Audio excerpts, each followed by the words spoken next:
And thank you very much for agreeing to meet. I've been looking at obviously the political landscape a little bit to understand what's going on with the elections coming up. I saw that Andy Street was putting his name down and you know, really going forward with some exposure across across social media, etc. I thought, who else is up against him, and who's actually championing the people? And you know, I just wanted to have a look and see what it looks like. And I saw you in there. I thought I'd love to just ask, you know,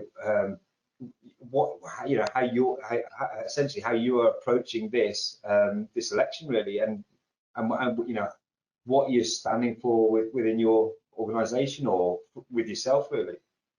Yeah. No, I'll try and do a potted summary.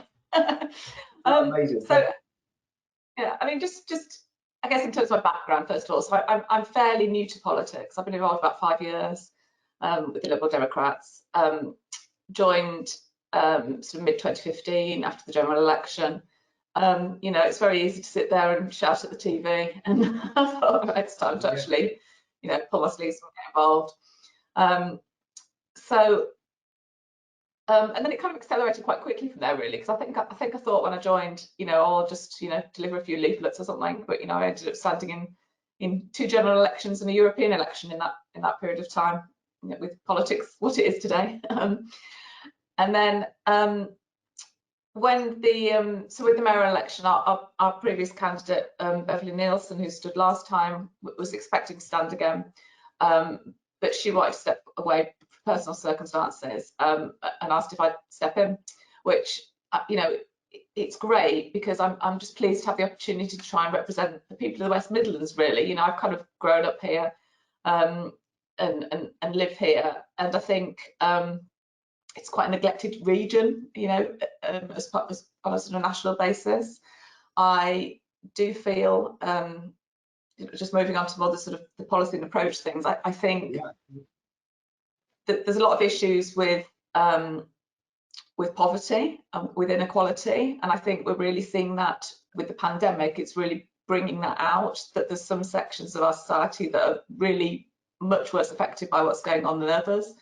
And you know, there is a link between the impact of the pandemic on, you know, people in the most difficult situations.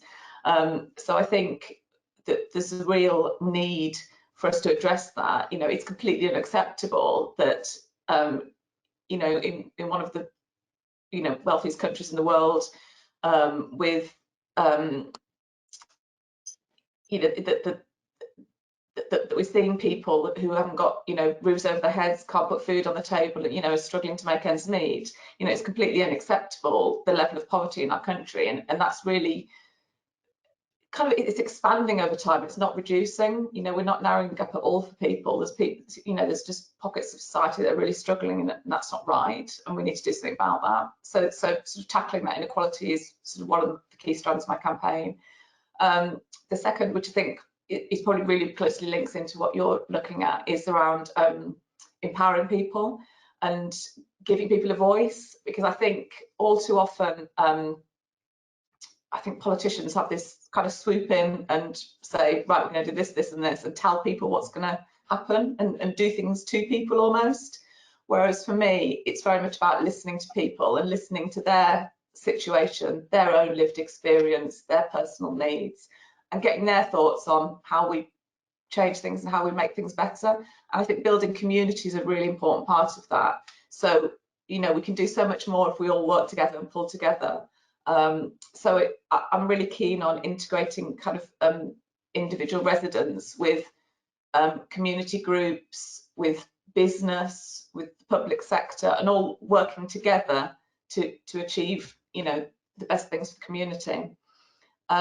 And then the sort of final strand I'm looking at is, you know, the environmental side of it, of course, and how we can come out of the pandemic and build, you know, a green economy. I think the West Midlands is really well placed in terms of, you know, our strong manufacturing history, our great research and development, our educational institutions. We've got a lot going on, a lot to offer, but there's a need to reskill people and to kind of help people, you know, get the skills they need. But there's a lot of opportunity there as well in terms of green infrastructure and green manufacturing as well. So that's my kind of an overview, an overview of this campaign. That is a really tremendous overview, and I really understand how it all does sort of come together. So fantastic to have that opportunity from your point of view, and credit to you for taking on a role that perhaps you weren't necessarily going for or anything. And I love your recognition of obviously the poverty divide. I do feel at this moment in time that there's so much uncertainty that poverty, the band of poverty is getting bigger and bigger. And I suppose it's very important for us to understand how do we build back within which industries. I know you mentioned green sector and stuff, and empowerment within communities. Really interesting. So I come from a sort of technology point of view when I'm looking at what is possible, and with the advent of blockchain providing sort of a mutually beneficial or transaction ledgers that are have a digital handshake, which are non-exploitive between two parties. I think that's really going to help deliver the agreements and everything like that moving forward, that will actually benefit the masses as opposed to one or another party. And you also mentioned about how, Andy, how you weren't focused on, a big speech or something like that. It was very much about trying to understand and listen to what the people need. I did look at a previous, I think it was the Conservative Party conference, where I think Andy Street just turned up and said, I said we were going to do this, and we've done this, and this is why we won it. And I was like, it did look a little bit, I don't know, it just didn't really resonate with me. It was really like, we've won and we're now in control and we can put together our agenda and movement. You're more looking from the bottom up, which is really interesting. How do you see the next few months coming together then, and how do you see this role as mayor of the area? How important is that, do you think? Yeah, I think I think one of the challenges with the mayor role as is I think it's a bit limited, and I think it'd be better to have more devolution and more powers brought into the region. Yeah. We're still very dependent on. I mean, there's certain areas of responsibility, but it's quite limiting. I think we could do a lot more. So I think that's one of the challenges going forward, is to try what more can we grow and get more devolution to the West Midlands. And I do think there's also a challenge around how the structure works with the combined authority sitting over the local authorities, and so your ability to actually get things done requires actually quite a lot of just negotiation and ability to work, through other organisations. So I think that's, there's some of the challenges around it, but I do think it's a really good opportunity to really just look at a different way of doing things. So really, very much my approach to this is, and I think especially now with the pandemic and everything, everyone's kind of got that fresh, what we're doing, and it's a real opportunity just to reset how we work as a society. And so for me, it's about, let's look at some really, just different and ambitious ways of doing things. We don't have to just go back to how things were done before. We've got a real opportunity now to make a kind of step change and actually make a difference, in our society. So for me, the campaign is really about, as much as anything, it's just let's ask some different questions and let's look at things from a different perspective. So I'm looking at things like universal basic income and citizen assemblies and kind of things that are just different ways of approaching, how we run our society, really. I think I was talking to a good friend of mine yesterday. We were talking about, there is some real positives. Whilst there's been a sort of a negative sort of perception of what's been going on, there has been some real positives. You can sort of look out of it, and as you say, we've got to really look at what they are. I mean, at the end of the day, I think people have realised how much time they've been wasting in the past. People are seeking to become much more efficient in their time and what they do.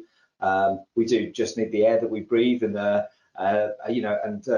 think people are appreciating that work-life balance a little bit more, and how do they get to that point, flexible working, etc. I think, yeah, I think there is so much.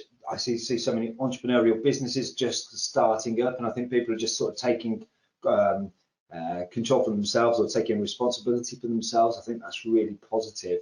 How to govern an area, that's quite a challenge, though, isn't it? With so many different wants, needs. Yeah. So I think you really need to approach it by looking at smaller communities. I think kind of, let's look at have an overall plan for the area, but then we need to break that down into what's that mean for this community, this part of it. Within our local community, we've done quite a lot of stuff at Silhillians Rugby Club. I don't know if you know the Knowles, Dorridge area at all. We're just on the side of Solihull, we've got Solihull, Knoll, Dorridge, and our rugby or sports club, called Silhillians, is a community sports club.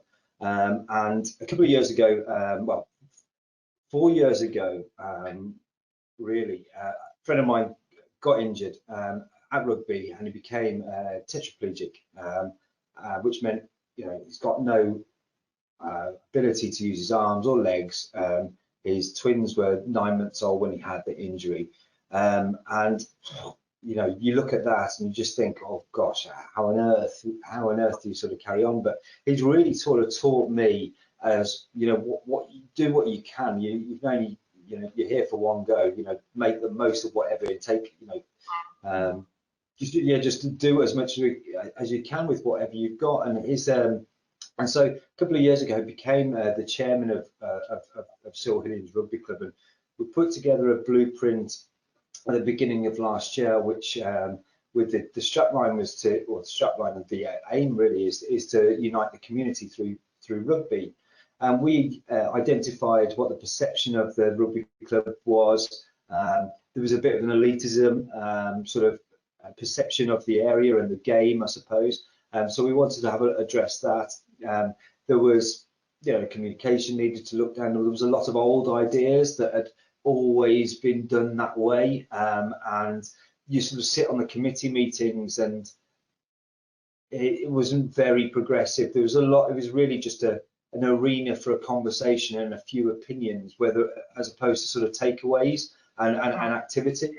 So the structure that's now in place with new safeguarding teams and wellness teams to really help with our players, not just on the pitch, our members off the pitch, mentally, physically, and especially rugby has been really affected as a sport in the last 12 months. We were really excited. We had the best pre-season, for a long time. We had great numbers, but the lack of opportunity to be able to have competition, physical activity has been, I think it's been scandalous, really. I think we've got lads that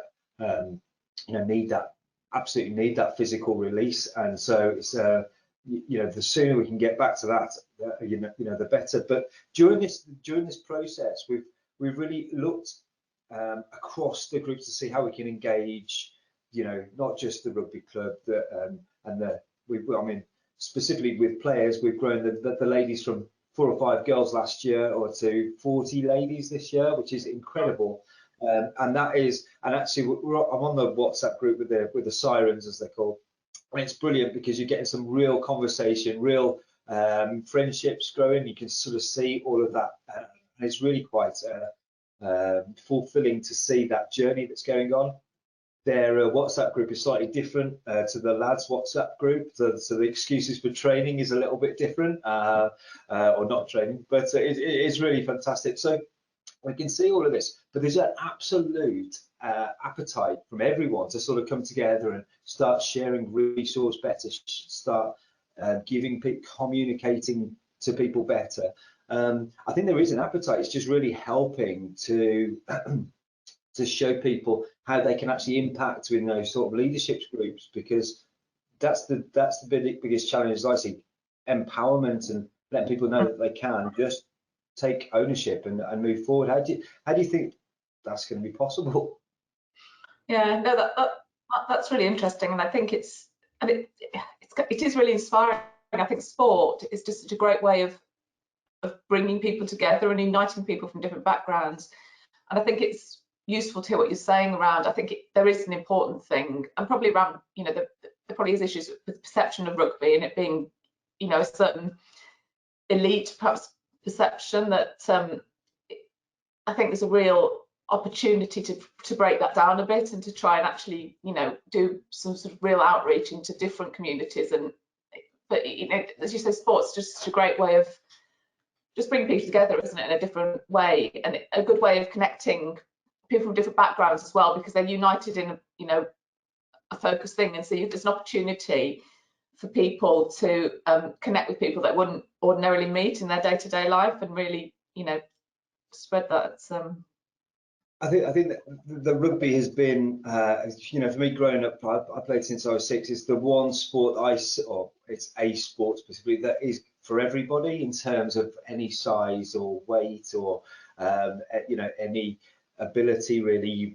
There's a role on the pitch for you, or on the, you know, or in the squad for you. What you know, it's all shapes and sizes, and I think that that's great. And I think with sport, when you finish, the sense of achievement, the sense of unity, when you finish any sort of competitive activities, it is really uniting, and you have that camaraderie, and yeah, it's a lovely feeling. I'm just sort of going through these feelings as I'm sort of going, you know, these feelings that we're sort of missing, and also when you are after in a social environment or doing training, you've always got that one thing in common that you can sort of go back to. If you're talking business, family, or anything, you can still come back and talk about the game if you like.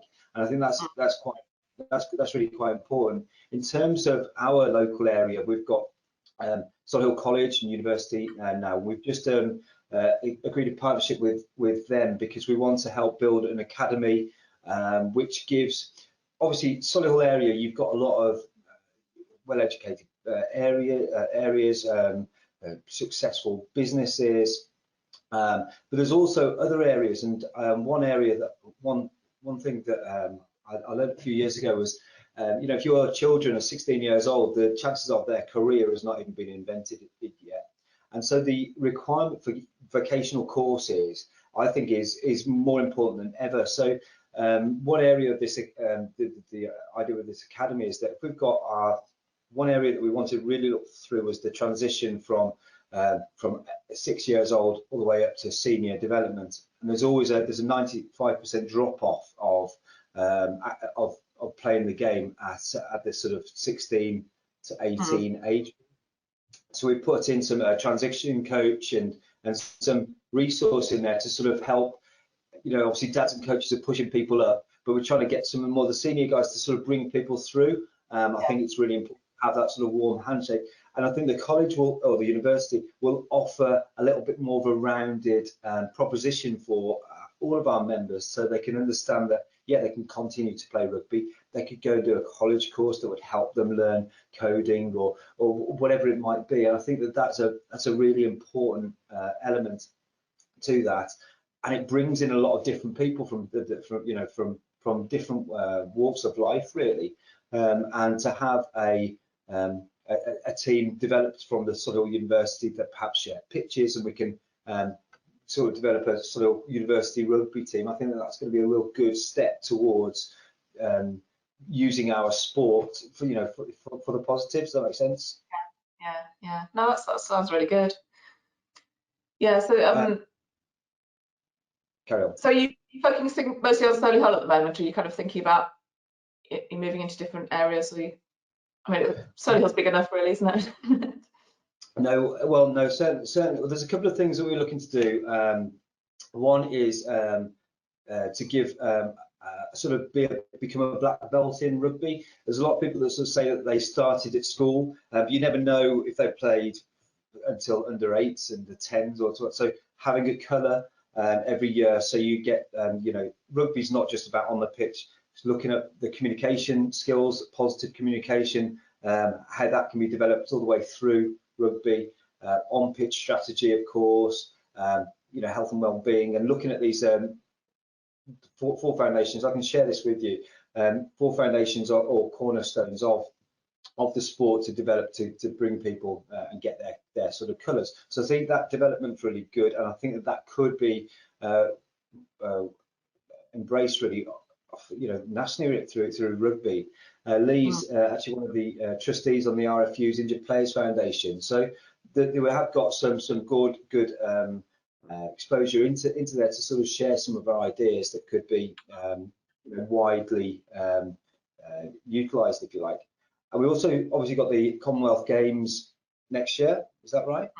Yeah. I got my dates wrong the other week, but so I was speaking with a I met at golf club a few months ago.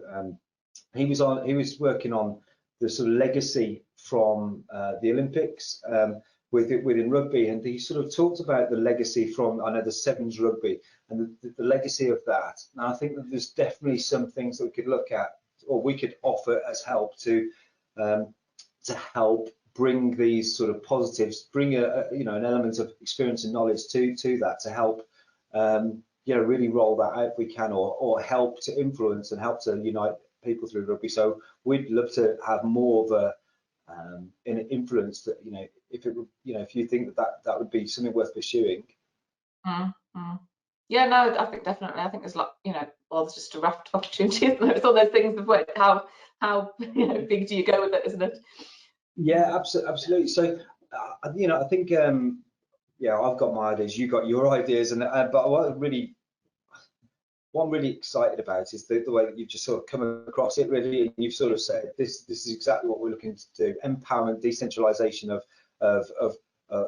deregulation. Do you say deregulation or decentralization of? Yeah. I actually put a note on here actually. How's the government political landscape in terms of governance and the move towards decentralized power? There we go. And I think that blockchain will allow people to, the technology will allow people just to do agreements within the parameters of governance. But we'll be able to do a lot more. I'm really excited.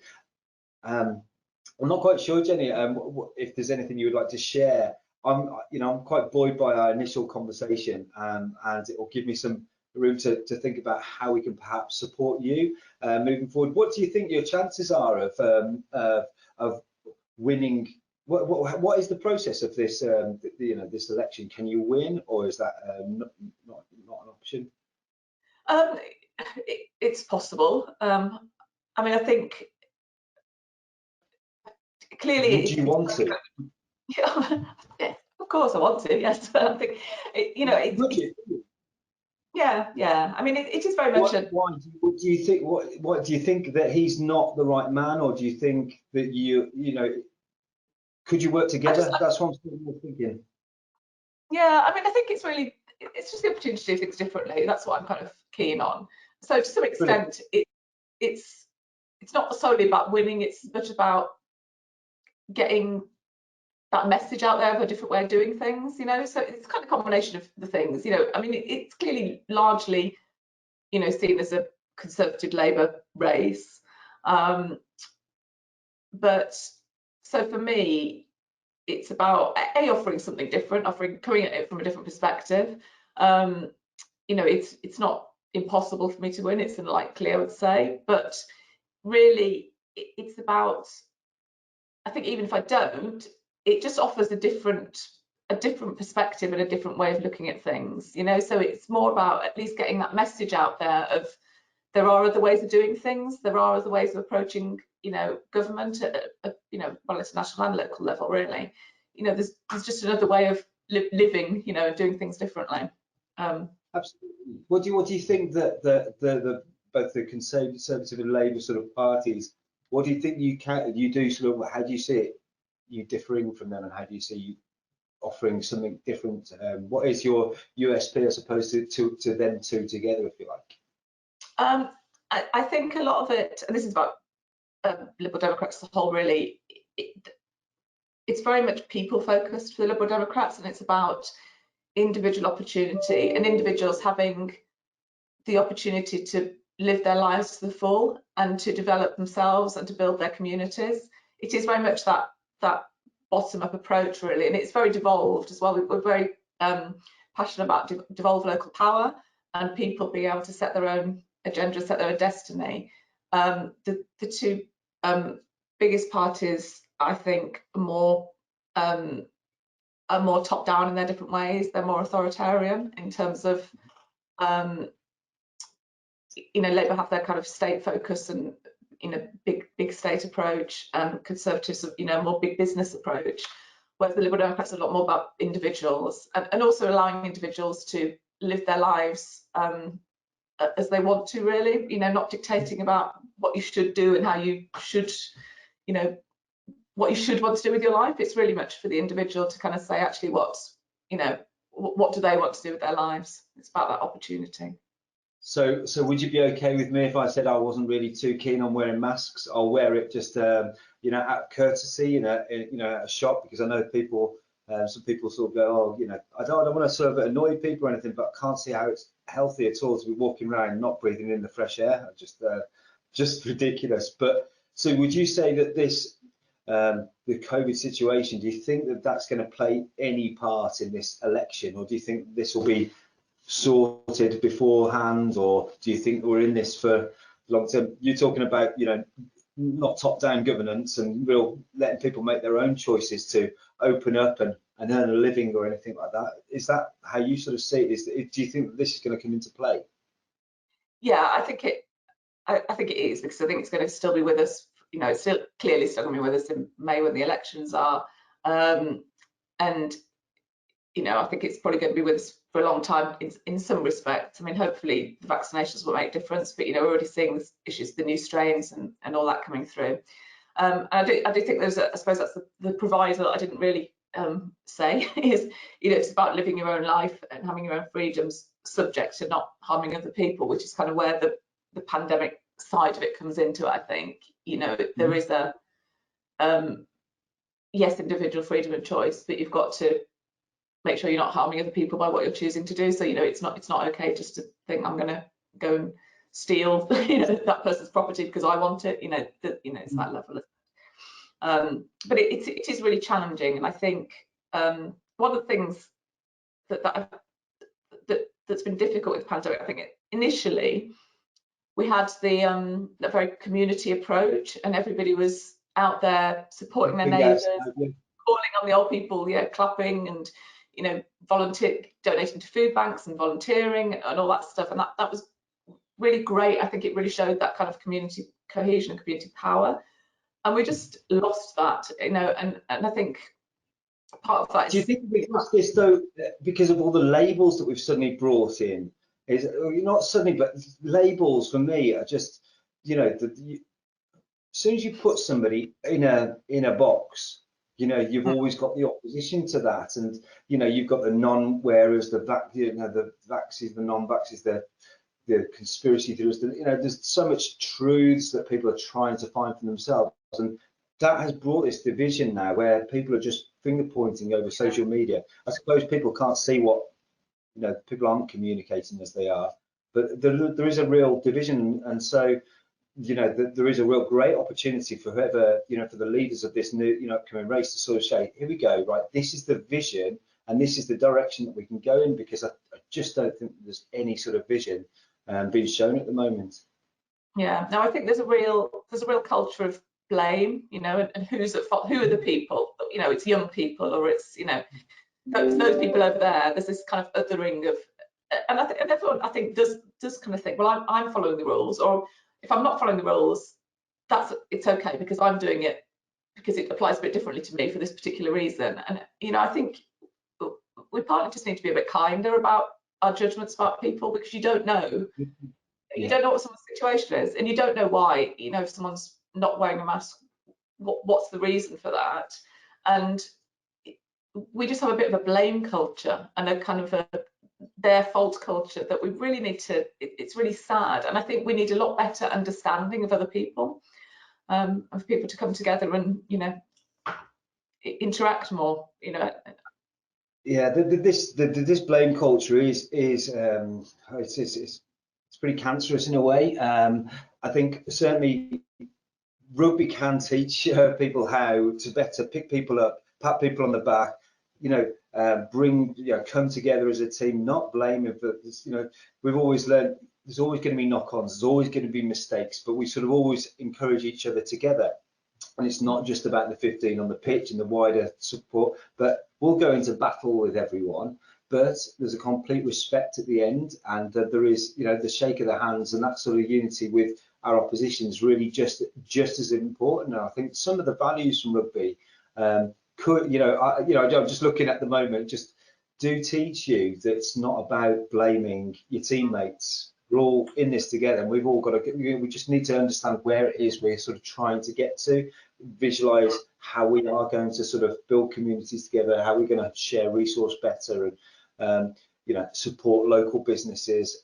I think that we've got a bit of a war on data going on with Amazon taking up all of the, we're just getting Chinese rubbish into the country and just giving away all of our money off to Amazon, really. But one area I'm looking, or I think that would be brilliant, is that we have our own sort of digital identity, our own digital value, which we were paid by some of these big tech organizations for access to our data. I don't know if there's anything that's going on around the sort of technology side of things, as your understanding. It might not be a field at all, but do you know?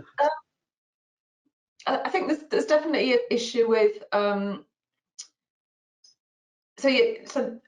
Democrats do have quite a thing about that value. I think that value is really important, and people don't really realise what they're giving away, I don't think, with the data stuff at the moment. They don't.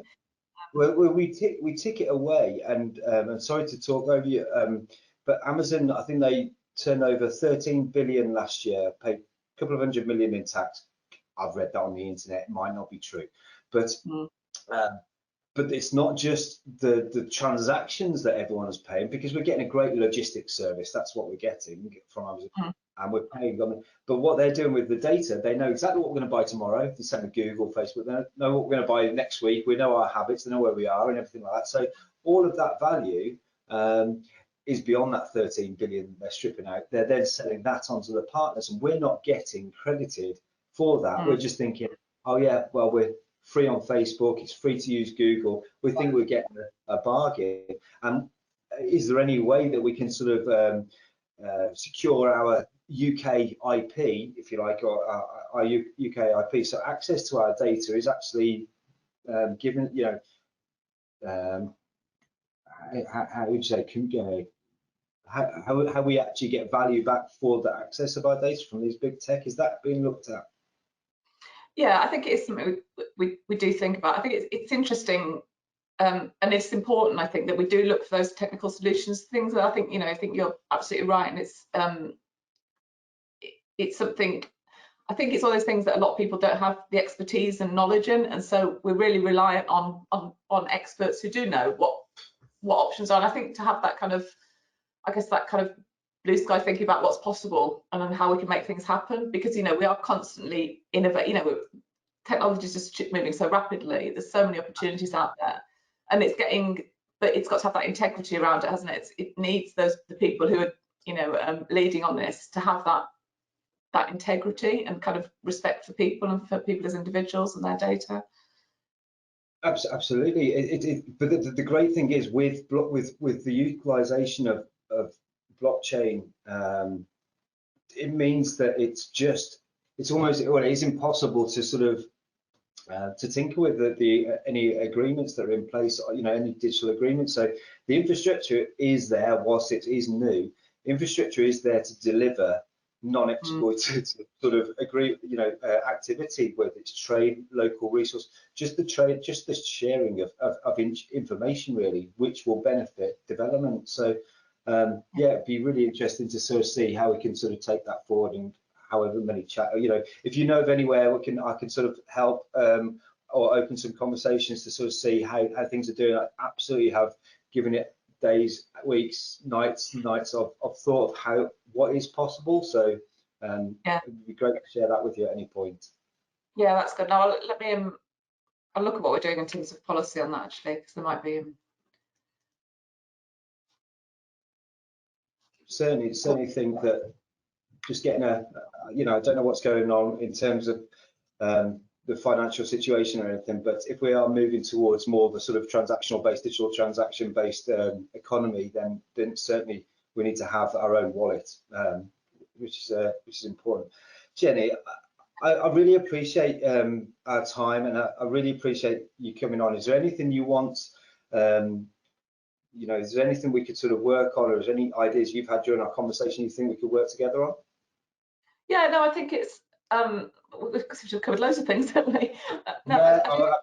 Sorry, I bounced around a little bit. I do apologise for that. No, that's been really good.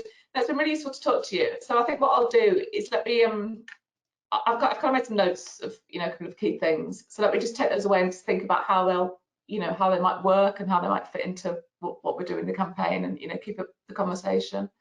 I'll do the same. I'll let this digest and just think about how your answers, and yeah, I'll give it some consideration as well, and see how we can sort of help go through that. I'm really optimistic from your answers that everything is possible. We've just got to sort of just be a bit more positive about things and just see what that direction is. So it'd be great to sort of continue this dialogue, if that'd be okay. Yeah, no, that would be good. And I should, have you thought about joining the Lib Dems, or are you ever considering? I have now, which is really good.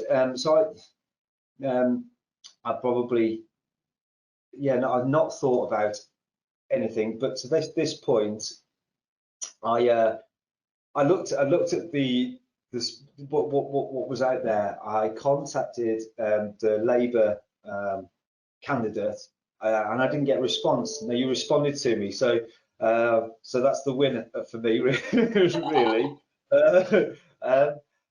I think you've got some really good things to get across to people. I think I'm going to help, spread that message a little bit, for sure, or maybe define some of the messages a little bit. So yeah, I'm thinking out loud at the moment, but I'd love the opportunity to sort of take that forward, support you, and support each other. So yeah, I hadn't thought about it. So you don't have to decide now. Thank you very much. Yeah. So let me say I'm more of an atheist approach to politics, but in terms of party politics. But maybe, I don't know, if I can believe in the system, I can believe in the process, that there is possibility for to achieve everything that we need to achieve. Then yeah, I'm absolutely all in. So yeah, really good. Thank you very much for your time. That's lots to think about. No, it's been really nice to speak to you, Jim.